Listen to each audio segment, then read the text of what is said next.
Day 84 and 85. Time 4 a.m. Oh my god. ரொம்ப டயர்டாக இருக்கு. இடுப்பெல்லாம் வலிக்குது. ஓகே. ஸோ ஒரு நாள் நான் என்ன பண்ணேன், அந்த சண்டே ஆடியோ அப்லோட் பண்ணிவிட்டு அப்படி இருமுனேன். எனக்கே கஷ்டமாக இருந்துச்சு. என்ன பண்ணேன், கொஞ்சம் காஃப் சிரப் எடுத்து குடிச்சிட்டேன். கொஞ்சோடு தான் குடித்தேன். அது எனக்கு செம்ம போதை ஆக்கிடுச்சு. என்னால் பெட்லேருந்து கூட எந்திரிக்க முடியல. வாஷ்ரூம் எல்லாம் போனேன், ஆனால் வாஷ்ரூம்லேயே தூங்கிட்டேன் தெரியுமா. ஹோல் டே மண்டே ஃபுல்லாக தூங்கிட்டே இருந்தேன். எந்திரிக்கிறேன், கொட்டாய் விடுறேன், மறுபடியும் படுக்கிறேன். ஓ மை காட், இதுதான் கண்டினியூஸாக போச்சு. மண்டே நான் லீவு. ஐயோ, ஆக்சுவலி டியூஸ்டே லீவ் எடுக்கலான்னு தான் இருந்தேன். கஷ்டம். என்னை யாரெல்லாமோ கால் பண்ணாங்க. எனக்கு எல்லோரும் திருப்பி கால் பண்ணணுன்னு இருக்குது, ஆனால் பண்ண முடியல. அந்த அளவுக்கு டயர்டு. ஜஸ்ட்டு சொல்லணுன்னா இதுதான், பெருசாக லிஸ்ட்டு போடுற அளவுக்கு இப்போ எனக்கு எனர்ஜி இல்லை. தூக்கமாக வருது. பட் இப்போ சொல்லலைன்னா தூங்கிட்டேன்னா மறந்துடுவேன்னு ரெக்கார்ட் பண்ணிகிட்ருக்கேன். யாரையுமே நான் திருப்பி கால் பண்ணல. சரவணனை மட்டும்தான் பண்ணேன். அதுவும் அந்த டைமில் நான் ஃபோனை பார்த்தேன். சரவன்ட்டு சொன்னேன், என்னால் முடியல சரு.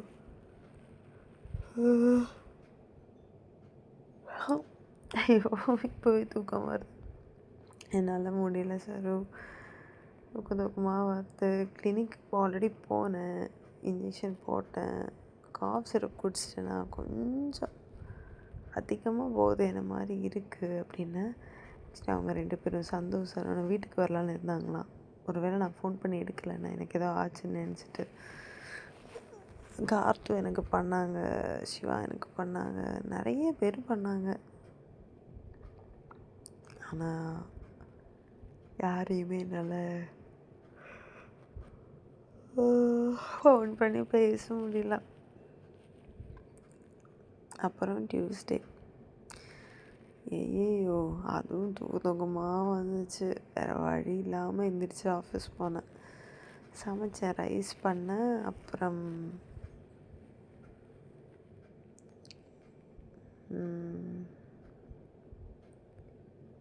என்ன பண்ணேன்,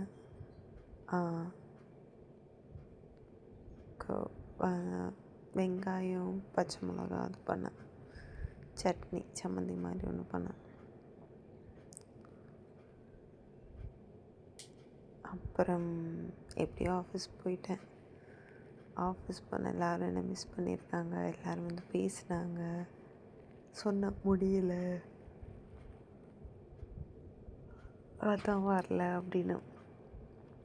எனக்கு கூகுள் வந்து ஒரு அட்வைஸ் பண்ணார். சூப்பராக இருந்துச்சு, எனக்கு ரொம்ப பிடிச்சிருந்தது. அதாவது நமக்கு தேவையானது மட்டும்தான் எடுக்கணும். அவர் வந்து அப்படி தானா, மற்றவங்க என்ன சொன்னாலும் அவரை பாடி அப்படி டிசைன் பண்ணி வச்சுருக்காராம். லைக் தேவையானதுக்கு மட்டும் கேப்சர் பண்ணிவிட்டு மற்றெல்லாம் இக்னோர் பண்ணுற மாதிரி. அதை இப்போ அதை அவர் மேனுவலாக கூட பண்ணணும் இல்லை, ஆட்டோமேட்டிக்காக பாடி அந்த மாதிரி செட் ஆகிடுச்சா. எனக்கு அது ரொம்ப பிடிச்சது. மற்றவங்களாம் ஒரு ஆளுன்னு சொல்லி எல்லாம் அதை இது கண்டுக்காத விட்டுரு அப்படின்னாங்க. அப்புறம் எழிலக்கா வந்து பெருசாக பேசவே இல்லை. அதை பற்றி கேட்கவே இல்லை. நானாக போய் போட்டுருவாங்களான்னு போனேன். ஆல்ரெடி தெரிஞ்சிருக்கு. அப்புறம் புவியரசன் வந்து பேச வந்தார். அவரே சொன்னார், யாரையும் நம்பாத, என்னை கூட நம்பாத அப்படின்றாரு. அப்போ அவர் சொல்லும்போது ஏதோ நல்லவர் சொல்கிறேன்னு நினச்சேன். ஆனால் பாரதி அக்கா அவர் சொன்னாங்க, ரமேஷ்கிட்ட வந்து புவியரசன் தான் போட்டு கொடுத்தாருன்னு. அப்போ வந்து ஓஹோ, என்கிட்ட ஒரு மாதிரியாக பேசி பின்னாடி இப்படியெல்லாம் பேசுகிறாங்களா, அந்த மாதிரி ஆயிடுச்சு. தினேஷ் கால் பண்ணியிருந்தான். அவ்வளோ பெரிய மெசேஜ் அனுப்பினான். கேட்டால் 3 மாதத்துக்கு முன்னாடி அவன் எனக்கு கால் பண்ணான்னா நான் திருப்பி பண்ணலையா, ஏன் பண்ணல, எனக்கு புது ஃப்ரெண்ட்ஸ் வந்துச்சுன்னா பழைய ஃப்ரெண்ட்ஸை மறந்துடாது, அந்த மாதிரிலாம் சொல்லி ரொம்ப இமோஷ்னலாக மெசேஜ் அனுப்பினான். எனக்கு உண்மையிலே மறந்துச்சுன்னு நான் எப்படி அவனை சொல்லி புரிய வைக்கிறதுன்னு எனக்கு தெரியல. சரி, நான் கால் பண்ணி பார்த்தா காகனிசனில் லே ஆஃப் பண்ணி வச்சுருக்காங்க அவனை. கஷ்டமாயிடுச்சு எனக்கு. அப்புறம் நான் வந்து பூபதி கிட்ட பேசுகிறேன்னு சொன்னேன். ஹெச்ஆர்கிட்ட பேசுகிறேன்னு சொன்னேன். அவனுக்கு ரெஸ்யூம் எல்லாம் கேட்டேன். அதுக்கப்புறம் கார்த்திட்ட பேசினேன். காலில் எல்லாம் விழுந்துட்டான். எனக்கு அவள் ஹேண்ட் ரிட்டன் எழுதுனதுலேயே நான் வந்து ஃப்ளாட் ஆகிட்டேன். கோபமே போயிடுச்சு. கோபம் கொஞ்சம் தான் இருந்துச்சு, பட் பேசினா போயிடும். நான் அவ்வளோதான். பாசமாக 2 வார்த்தை பேசினாலே போயிடுவேன், உருட்டிடுவேன். அப்போ தான் தெரிஞ்சது எனக்கு கார்த்து. எனக்கு கோவமே போயிடுச்சு, அப்படி லவ்வாக மாறிடுச்சு. அப்புறம் சிவாட்ட பேசுகிறேன். ஆனால் கம்மியாக தான் பேசுகிறேன், 5 செகண்ட்ஸ் 6 செகண்ட்ஸ் தான் பேசியிருப்போம். அதுக்கப்புறம் மெயினாக இந்த விஷயந்தான் சொல்லணும்னு நினச்சேன். நான் வந்து மதுவோட குழந்தைங்களோட பர்த்டே பார்ட்டிக்கு வாங்கின சாக்லேட்டு, என்கிட்ட கொடுத்த சாக்லேட்டு ரஃபேலோ வந்து சரவணுக்கு கொடுத்தேன். அந்த கவரோடு கொடுத்தேன். அதில் ஒரு ரஃபேலோ தான் இருந்துச்சு. சந்து கொடுத்தப்போ சந்து ரஃபேலோ எடுத்துட்டாங்க. அவனுக்கு ரஃபேலோ கிடைக்கல. அப்போ நான் வந்து எங்கிட்ட இருந்த ரஃபேலோ எடுத்து கொடுத்துட்டேன். அப்புறம் இன்னொரு சாக்லேட் இருந்துச்சுன்னு நான் வந்து சாய் பொண்ணு ப்ளேஸில் வச்சேன். அவங்க ப்ளேஸ்க்கு வந்துட்டு, நீங்கள் தான் சாக்லேட் வச்சிங்களா அப்படின்னா, எப்படி கரெக்டாக கண்டுபிடிச்சிங்கன்னு கேட்டேன். அப்போது இந்த ஆஃபீஸ்லேயே அவங்கக்கிட்ட இவ்வளோ இந்துவாக பேசுகிற ஒரு ஆள் நான் தானா, அண்ட் அவங்கக்கிட்டன்னு இல்லை, நான் எல்லாத்தையும் எந்தூசியாஸ்டிக்காக பேசுகிறேன்னா, ரொம்ப டிஃப்ரெண்ட்டாக இருக்குது என்னோடய கேரக்டர், ஜாலியாக இருக்குங்க, ஆஃபீஸ் விட்டு போனாலும் ஃபோன் நம்பர் வாங்கிட்டு போவேன், டச்சிலே இருப்பேன் அப்படின்ட்டாங்க.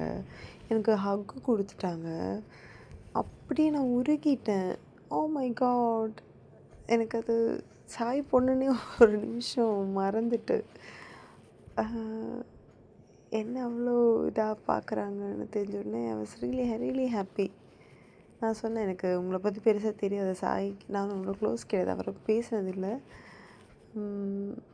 பட் ஏதோ ரொம்ப இமோஷ்னல் ஆகிட்டேன், யூ மேட் மை டேன்னு நான் தான் சொன்னேன். நல்லா இருந்துச்சு அந்த மூமெண்ட். ஆக்சுவலி சஞ்சீவ்கிட்ட லாஸ்ட்டு கேப் ஏறும்போது தான் பேசினேன். அந்த சஞ்சீவ் வந்து பேசினா, இதெல்லாம் ஒரு விஷயமாகவே நீங்கள் எடுத்துக்காதீங்க, நீங்கள் எப்படி இருந்துச்சுன்னா சொன்னீங்கன்னு தெரியும், அதெல்லாம் சின்ன விஷயம், இதை போய் பெருசாக எடுத்துக்கிட்டு அதையும் போய் பிரச்சனை பண்ணிக்கிட்டு இருக்கிறவங்களெல்லாம் மதிக்காதீங்க அப்படின்னு சொன்னாங்க. அதுவும் ஓகே, ஆமாம்ல அப்படின்னு தோணுச்சு. பாரதி அக்கா சொன்னது தான் இன்னும், அவங்கெல்லாம் ஒரு ஆள், நீ எல்லாம் அதை போய் எடுத்து மைண்டில் ஏற்றி பேசுகிற பற்றியா, அவங்களுக்கெல்லாம் ஃப்ளோர் எத்திக்ஸ்னாலே என்னென்னு தெரியாது, ஃப்ளோரில் என்னென்ன பேசுவாங்க தெரியுமா, அதெல்லாம் வச்சு கம்பேர் பண்ணும்போது நீ பேசுகிறதுலாம் ஒன்றுமே இல்லை, நீ பெருசாகவே எடுத்துக்காத ஃப்ளவரு அப்படின்னாங்க. அவங்களும் ஹக் கொடுத்தாங்க. லைக் அந்த சோகமாக இருக்கும்போது ஒரு ஹக் கொடுத்தா அவ்வளோ கவலை போயிடும் தெரியுமா, அப்படி இருந்துச்சு. இது எல்லாத்தையும் விட காலையில் நான் எந்திரிக்கும்போது, காலையில் மத்தியானம் நான் எந்திரிக்க எனக்கு முடியலை. எப்படியோ மூனியும் ஜோசியும் என் பக்கத்துலேயே வந்து படுத்துட்டாங்க. மூனி வந்து என் காலுக்கு கீழே, ஜோசி வந்து என் டிக்கிக்கு கீழே. என்ன தான் அவங்களுக்கு இந்த ஹீட்டு கிடைக்குதோ தெரியல, வெளியில் கொதிக்கிற வெயிலில் நான் உள்ள ஏசி போட்டிருந்தேன். பட் அவங்க தூங்கினப்போ அந்த பொசிஷனில் நான் வந்து கர்ப்ப பாத்திரத்தில் குழந்தை படுக்கிற மாதிரி தான் படுத்தேன். ஸோ அந்த குட்டி குட்டி கேப்பில் இவங்க 2 பேரும் படுத்தப்போ அவ்வளோ நல்லா இருந்துச்சு. That made my day. இன்றைக்கி என்ன போட்டு போனேன் நேற்று ஆஃபீஸ்க்கு, ஒரு எப்படி சொல்கிறது, ஒரு பேண்ட்டு டாப்பு காட்டன், சரவண கலாய்ச்சிட்டே இருந்தான். பெட்ஷீட்டு போட்டு வந்தேன், ஜப்பான் பெட்ஷீட்டு வேணுமா அப்படி இப்படின்னு நிறைய சிரித்தேன். கேரம் ஆட போனேன், ஆனால் சரியாகவே ஆடலை. வீட்டுக்கு வந்ததுக்கப்புறம் திமிங்கலத்துக்கிட்ட பேசினேன். அது கொஞ்சம் ப்ரைவேட்டான ஒரு விஷயம். அது எனக்கு கொஞ்சம் மனசில் ஹர்ட்டான விஷயம்தான். அது என்னன்னு இப்போ என்னால் சொல்ல முடியல. நான் ஓகே ஆனதுக்கப்புறம் சொல்கிறேன். அந்த விஷயம் சொல்கிறதுக்கு கூட எனக்கு எனர்ஜி இல்லை இப்போது. அப்படின்னா ஏன்னா அந்த விஷயம் சொன்னால் நான் என்னோடய விஷயம் சொல்லணும். அதான். வேறு என்ன நடந்துச்சு, வேறு என்னென்னமோ நடந்துச்சு. ஆனால் எனக்கு இப்போ தூக்கம் தான் வருது. ஞாபகம் இருந்தால் நாளைக்கு சொல்கிறேன். Okay, good night. மெயினாக ஒரு விஷயம் சொல்ல மறந்துட்டேன். ஏன் இவ்வளோ நேரம் தூங்கல தெரியுமா? ஆஃபீஸில் ஹெச்ஆர்எஃப் ஸ்கோர் கார்ட் பண்ணிகிட்டு இருந்தேன். பர்சனல் லேப்டாப்பில் தான் பண்ணணும். அதுக்கே ரொம்ப டைம் ஆகிடுச்சு. இதுக்கு மேலே உட்காந்துட்டு எந்த யூஸும் இல்லைன்னு தான் படுக்க போகிறேன். நான் எந்த சொல்ல அந்த வேலை தான் முடிப்பேன். அவ்வளோதான். Good night.